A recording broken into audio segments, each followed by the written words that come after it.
Hello everyone, welcome back to my channel. I am Pooja और आज हम 1 जून के करंट अफेयर्स स्टार्ट करने वाले हैं और आज से ही हम मंथली कंपाइलेशन भी स्टार्ट करने वाले हैं।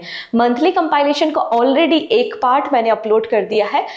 कौन सा पार्ट है वो? तो आपका जो मई मंथ है उसमें जितने भी इंपॉर्टेंट अपॉइंटमेंट्स हुए थे, इंटरनेशनल अपॉइंटमेंट्स, उनको ऑलरेडी अपलोड कर दिया है। आई होप आपने देख लिया होगा। बाकी बातें आज हम एक एक करके डिस्कशन करेंगे। सबसे पहले बात करते हैं हम आज के करंट अफेयर्स पे।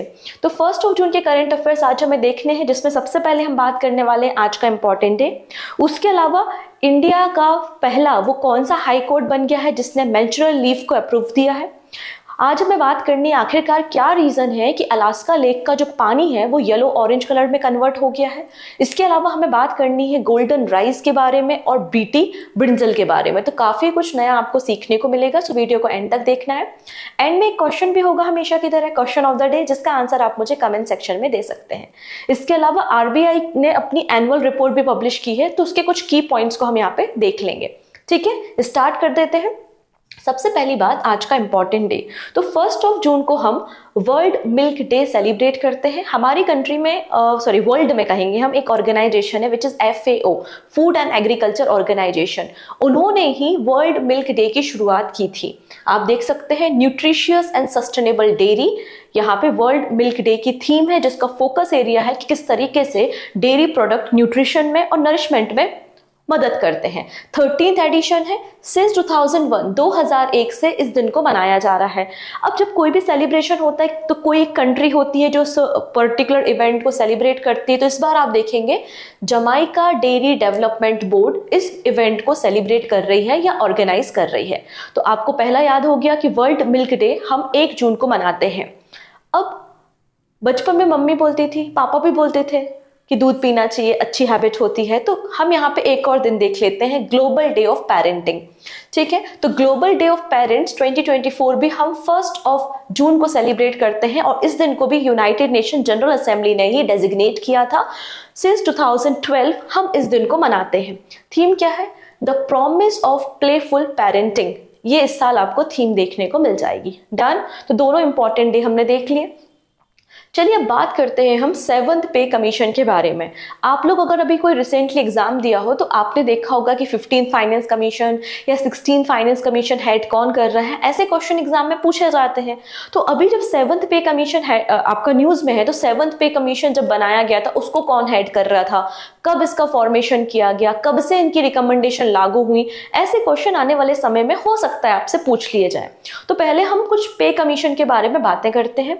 तो पे कमीशन का फॉर्मेशन कौन करता है? तो पे कमीशन का कंपोजिशन किया जाता है डिपार्टमेंट ऑफ एक्सपेंडिचर, जो कि मिनिस्ट्री ऑफ फाइनेंस, हमारे वित्त मंत्रालय के अंदर आता है।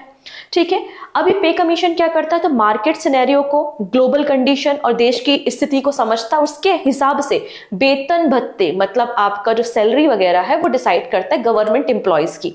ठीक है, पहला जो पे कमीशन बनाया गया था वो 1946 में बनाया गया था और सिंस इंडिपेंडेंस, आजादी से अभी तक 7 पे कमीशन बनाए जा चुके हैं। 7th पे कमीशन का फॉर्मेशन यूपीए गवर्नमेंट ने किया था। कब किया?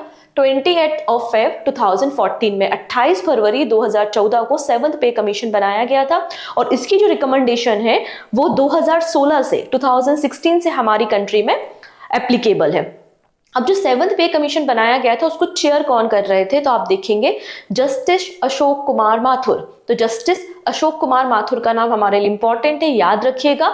इन्होंने ही इस रिपोर्ट को सबमिट किया था और हमारा जो पे कमीशन है इसका हेडक्वार्टर आपको दिल्ली में देखने को मिल जाएगा। डन। चलो अब हम वापस आते हैं अपने न्यूज पे। अभी 7th पे कमीशन ने क्या किया है, कुछ दिन पहले जो गवर्नमेंट, सेंट्रल गवर्नमेंट एम्प्लॉयज जो होते हैं उनको डीए दिया जाता है। तो इस डीए को 4% बढ़ा दिया गया था, मतलब 46 से बढ़ाकर कितना कर दिया था?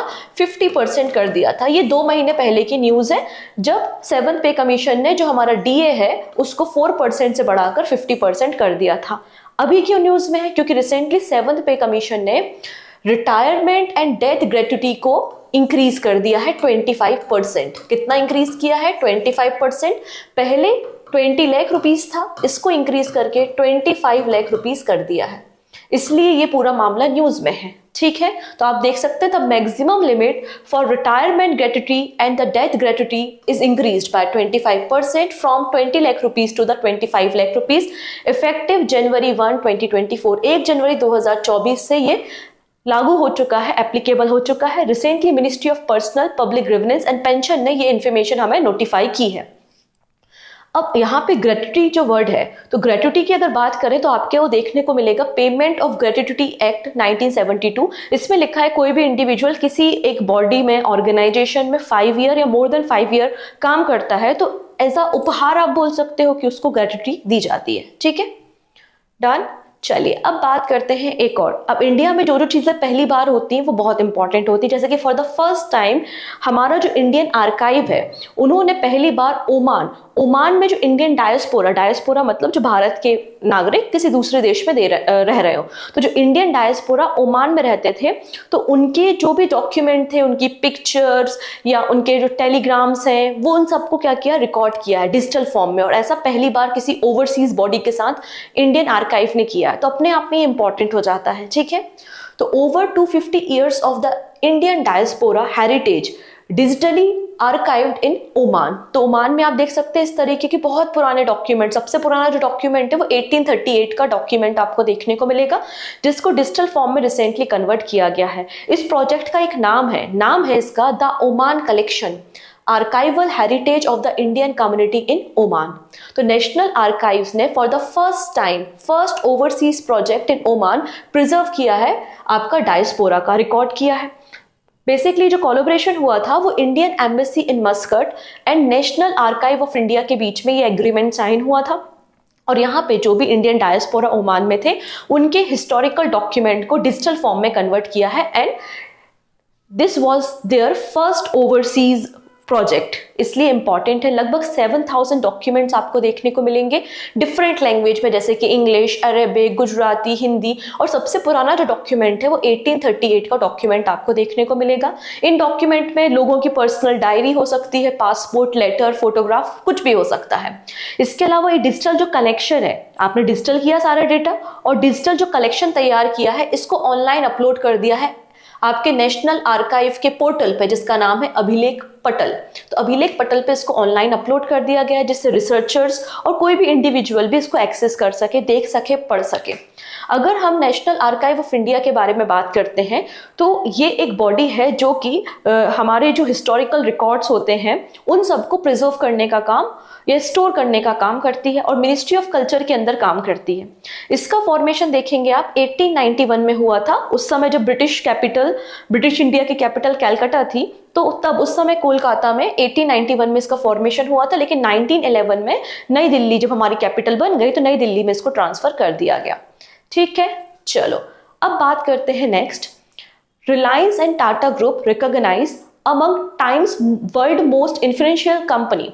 तो दुनिया की सबसे प्रभावशाली जो कंपनी है उनकी 100 कंपनीज की एक लिस्ट बनाई है किसने, टाइम्स ने। इसलिए इसको times world most influential companies बोला जा रहा है। और इस लिस्ट में इंडिया के केवल 3 कंपनीज इंक्लूड की गई हैं। कौन कौन सी? रिलायंस कंपनी है, रिलायंस ग्रुप है एंड टाटा ग्रुप है। फॉर द फर्स्ट टाइम अगर देखोगे कोई एकमात्र ऐसी कंपनी है रिलायंस कंपनी जो सेकेंड टाइम यहाँ पे फीचर की गई है इस लिस्ट में। तो रिलायंस और टाटा को आप देखेंगे टाइटन कैटेगरी में इंक्लूड किया गया है, वही सीरम इंस्टीट्यूट ऑफ इंडिया को पायोनियर कैटेगरी में यहाँ पे टाइम्स 100 लिस्ट में इंक्लूड किया गया है। एवरी ईयर इस लिस्ट को पब्लिश किया जाता है by the times group since 2020 से, और अभी ये 4th नंबर का एडिशन है, 4थे नंबर का संस्करण आपको देखने को मिल जाएगा। चलिए अब बात करते हैं ICMR के एक और डेटा के बारे में, एक और गाइडलाइन के बारे में देखेंगे आप। अभी रिसेंटली ये इकोनॉमिक्स टाइम में इस न्यूज़ को पब्लिश किया गया है और यहाँ पे इन्होंने शुगर कंटेन आपके जो सोडा होते हैं, बेवरेजेस है या आप जो भी ब्रेड वगैरह परचेस करते हैं उनमें शुगर कंटेन कितना थ्रेशोल्ड होना चाहिए, मतलब मैक्सिमम लेवल कितना होना चाहिए शुगर का, इस गाइडलाइंस को दिया है। क्योंकि लगातार पाया गया है कि इंडिया में जो भी प्रोडक्ट्स होते हैं उनमें शुगर कंटेंट बहुत ज़्यादा होता है, और जब आप शुगर इंटेक ज़्यादा करते हो तो डायबिटीज़ और भी कई सारी डिसीजेज होना शुरू हो जाती हैं, राइट। तो शुगर कंटेंट के लिए एक यहाँ पर डेटा पब्लिश किया, एक गाइडलाइन पब्लिश की है, उसी गाइडलाइन को हम डिस्कस कर रहे हैं। देख लेते हैं। National Institute of Nutrition Hyderabad, which is work under the Indian Council of Medical Research. इन्होंने रिसेंटली गाइडलाइंस इशू की है to tackle high sugar content in the packaged food and the beverages.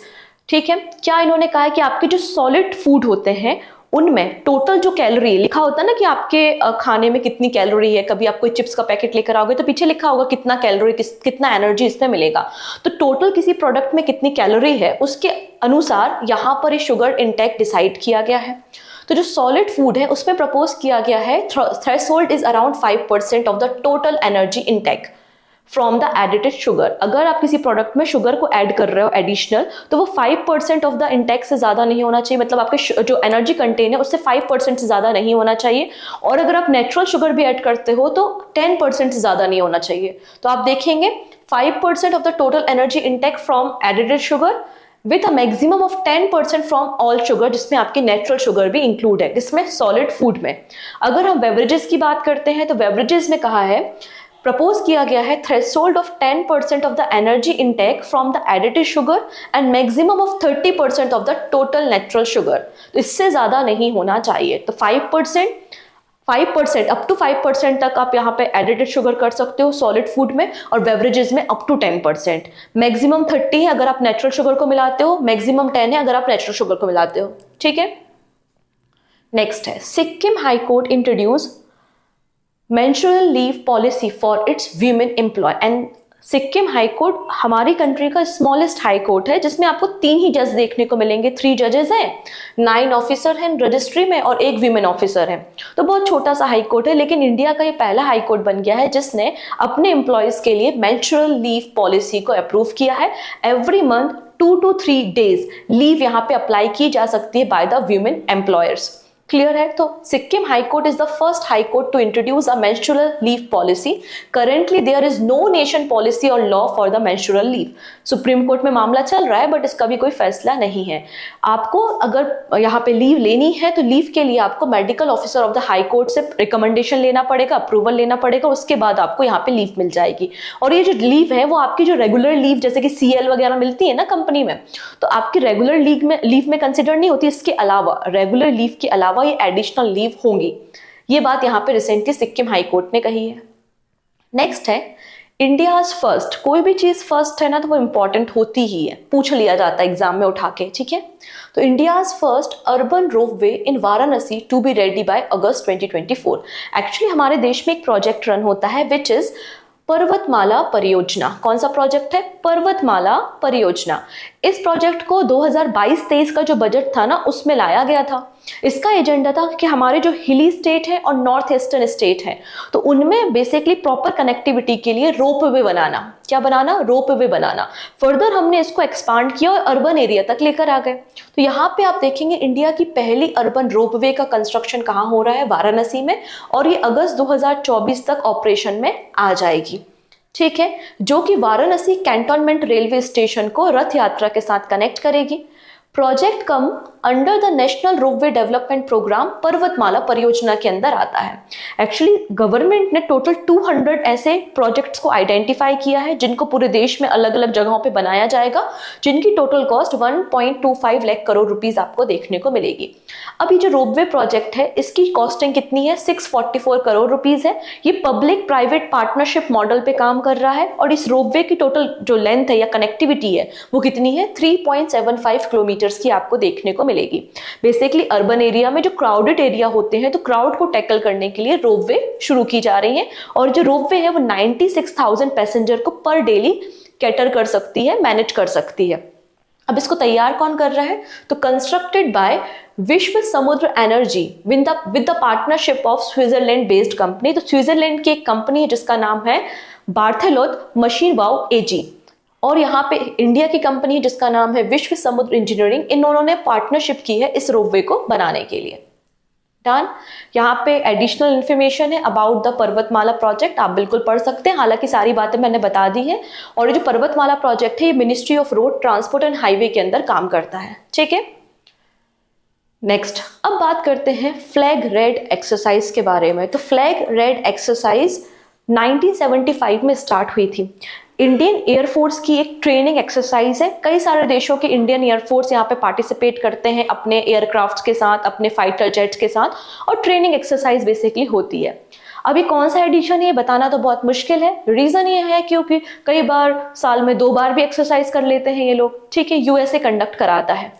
तो रेड फ्लैग 24 एक्सरसाइज, खास बात यह है कि Indian air force पहुंच चुकी है अलास्का, क्योंकि एक्सरसाइज कहाँ हो रही है, अलास्का में हो रही है। तो अलास्का बेस में इंडियन एयरफोर्स पहुंच चुकी है और उसने 16 डेज का मल्टीनेशनल मेगा मिलिट्री एक्सरसाइज को ज्वाइन किया है, जो कि एक ट्रेनिंग एक्सरसाइज है और जिसमें हमने अपने राफेल को इंट्रोड्यूस किया है। तो इंडियन एयरफोर्स ने डिप्लॉय किया है राफेल फाइटर जेट, जो कि रेड फ्लैग एक्सरसाइज में पार्टिसिपेट करेगा। कहाँ पे, अलास्का एयरफोर्स बेस स्टेशन आप बोल सकते हैं, Eielson air force base station Alaska में ये पार्टिसिपेट किया जा रहा है।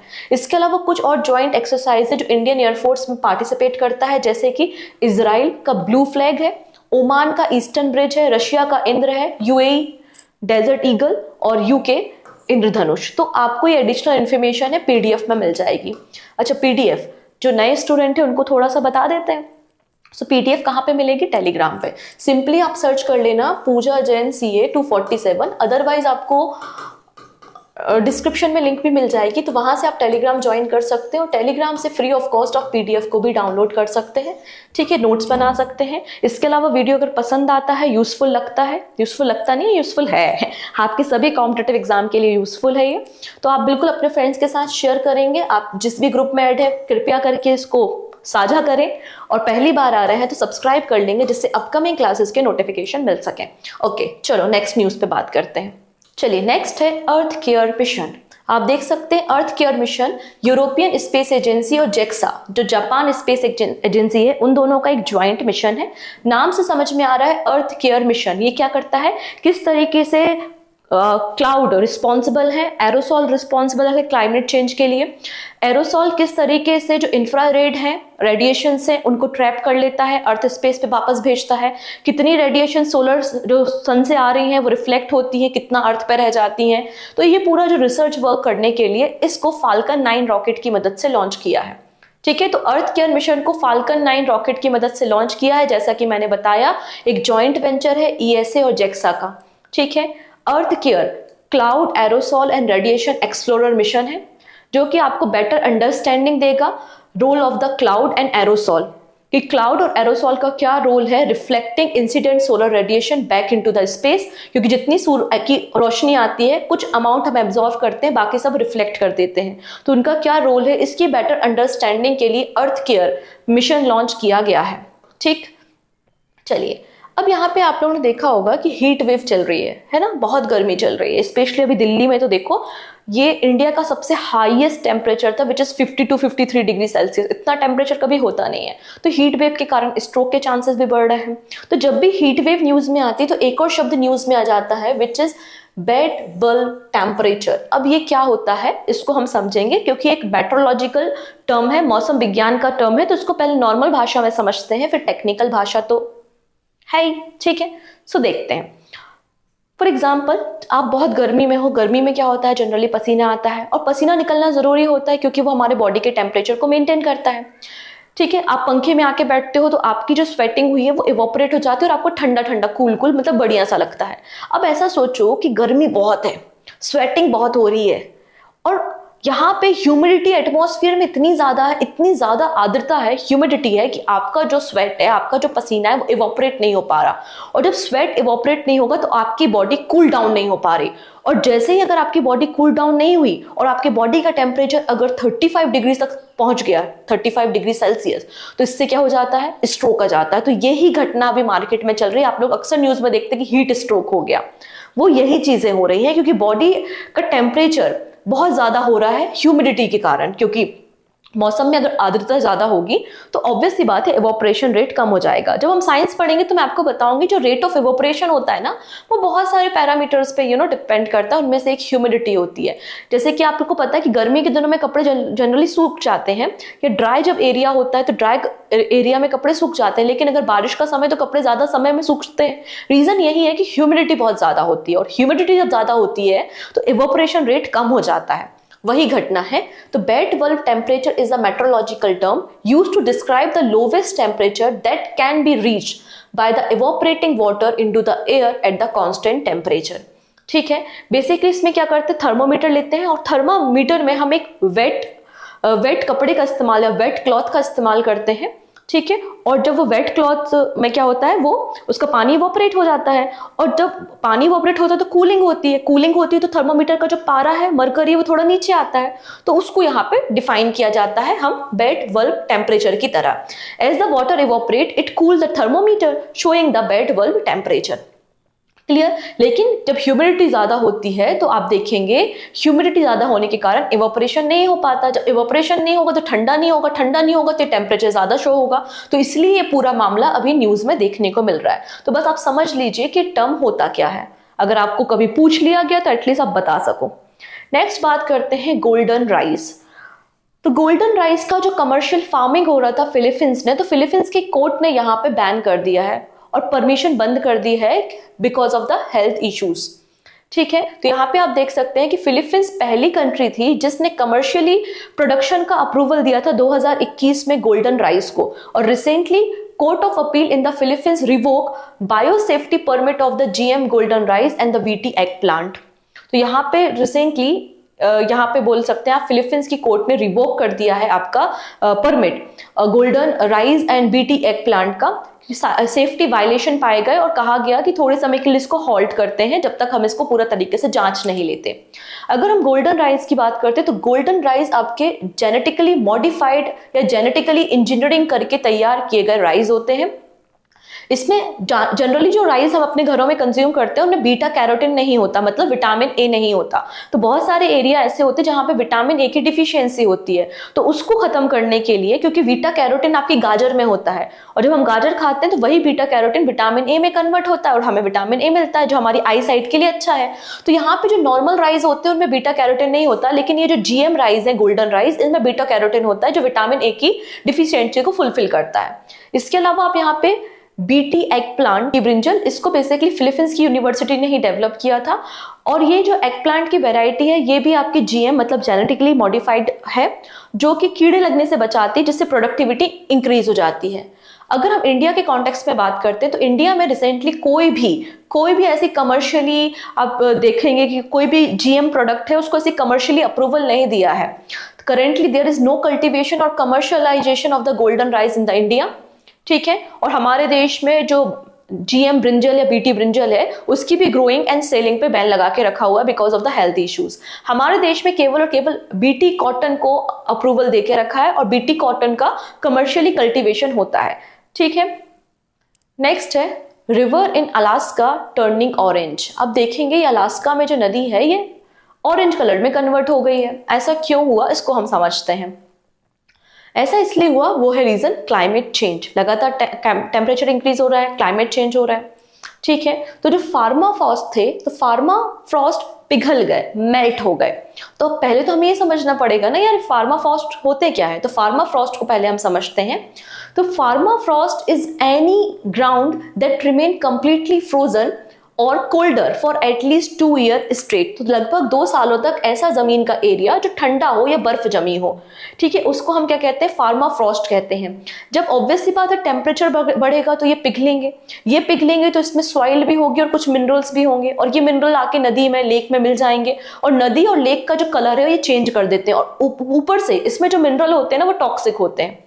ठीक है, तो यहाँ पे देखेंगे, यहाँ पे जो फार्माफ्रॉस्ट की मेल्टिंग हुई है उसके कारण ये जो टॉक्सिक मेटल थे, जिंक, निकल, कॉपर, कैडमियम और आयरन, ठीक है, ये किस में मिल गए, पानी में मिल गए, जो 1000 ऑफ ईयर्स से फार्माफ्रॉस्ट में स्टोर थे, और इसके कारण ही आपको एसिडिक पानी देखने को मिलता है, और एसिडिक पानी होने की वजह से इसका रंग भी चेंज हो जाता है, और यही रीजन है कि ऑरेंज कलर आपको अलास्का की रिवर का देखने को मिल रहा है।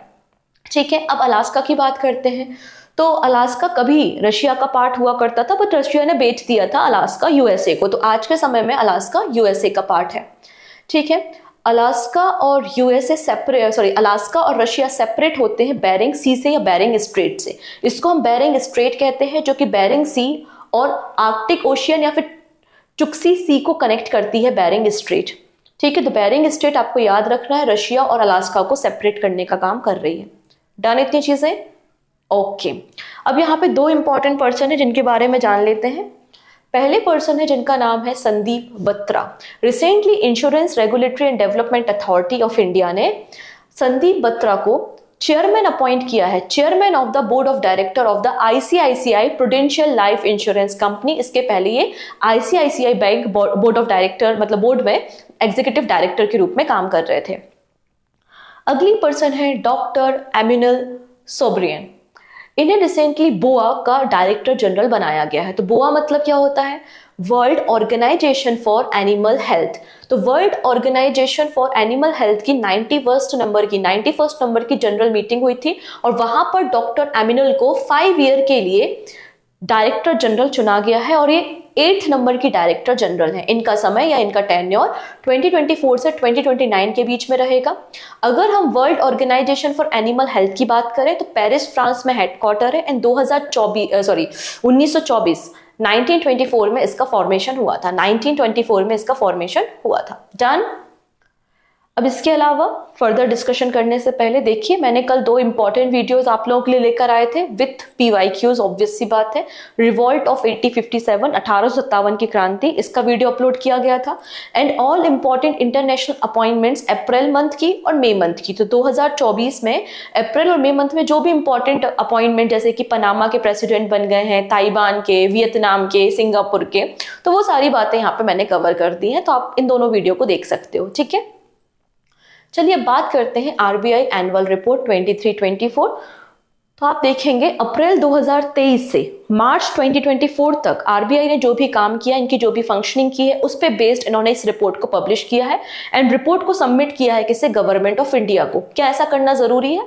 जरूरी मतलब आप देखेंगे कि सेंट्रल गवर्नमेंट को यहाँ पे रिपोर्ट को सबमिट किया है under the RBI act. RBI act जो 1934 है उसका सेक्शन 53 सब क्लॉज 2 कहता है कि आप अपनी रिपोर्ट को सेंट्रल गवर्नमेंट को दोगे और बताओगे कि हमने क्या काम किया है, कहाँ पे कितना प्रॉफिट हुआ है, कहाँ कितने लॉस हुए हैं, एटसेट्रा। अब यहाँ पे इस रिपोर्ट में जो की पॉइंट्स है वो हम देखेंगे। पहला पॉइंट है, आरबीआई ने कहा है कि भारत की जो जीडीपी ग्रोथ है आपके 2024-25 में आपकी जो जीडीपी ग्रोथ होगी वो कितनी होगी? 7% रहेगी according to the RBI. FY25 में, FY25 का मतलब अप्रैल 2024 से मार्च 2025 की बात हो रही है। इसमें भारत की जो जीडीपी है वो 7% से ग्रोथ करेगी। नेक्स्ट, अब यहाँ पे आरबीआई ने कहा है कि हमारी बैलेंस शीट इंक्रीज हुई है, मतलब हमें प्रॉफिट हुआ है। तो RBI balance sheet size increased by the 11.08%। तो आरबीआई की बैलेंस शीट 11.08% से इंक्रीज हुई है। और अगर आप देखेंगे तो इस पूरे साल में, फाइनेंशियल ईयर में, इनकी जो बैलेंस शीट इंक्रीज हुई है वो कितनी है? 70.48 लाख करोड़ रुपीस। 70.48 लाख करोड़ रुपीस इजाफा हुआ है इनकी बैलेंस शीट में। ठीक है, अगर बात करते हैं तो मैंने आपको बताया था 2.11 लाख करोड़ रुपीस का डिविडेंड भी आरबीआई ने गवर्नमेंट ऑफ इंडिया को दिया था, जो कि पिछले साल की तुलना में 141% ज्यादा है। आप देखेंगे आरबीआई का ये तो डिविडेंड हो गया और RBI had a net income is also 2.11 lakh crore rupees in the financial year, up from the 87,000 crore rupees, जो कि 141% का जंप आपको देखने को मिलेगा। अब इनकम के सोर्सेस क्या होते हैं? तो इनकम के सोर्सेस डोमेस्टिक भी हो सकते हैं और इंटरनेशनल सोर्सेज भी हो सकते हैं। फॉरेन कंपनी से भी तो इनकम आ सकती है ना, उनको भी हम डिस्कस करेंगे। इसके अलावा आरबीआई की जो इनकम ग्रोथ हुई है वो 17.04% की ग्रोथ हुई है इनकम में, और आरबीआई का जो एक्सपेंडिचर है, जो खर्चा है, वो कम हुआ है 56%। तो खर्चा कम हुआ है, इनकम ज्यादा हुई है, तो ऑब्वियस सी बात है प्रॉफिटेबल रहा होगा आरबीआई।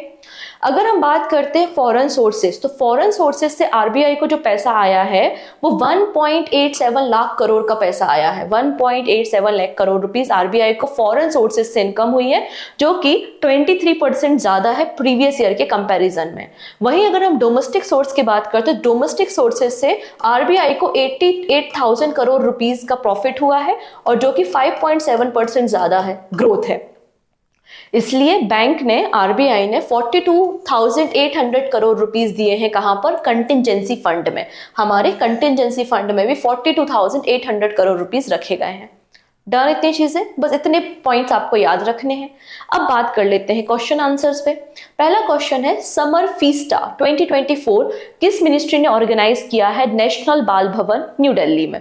बाल भवन बेसिकली जो बच्चे हैं अभी समर को एंजॉय करें, समर में कुछ नया सीखें, एक्स्ट्रा करिकुलम एक्टिविटीज को सपोर्ट करने के लिए इसे ऑर्गेनाइज किया गया है by the Ministry of Education. Option B is the right answer. 5 से लेकर 16 साल तक के बच्चों के लिए 30 अलग अलग एक्टिविटीज यहाँ पे कराई जाएंगी।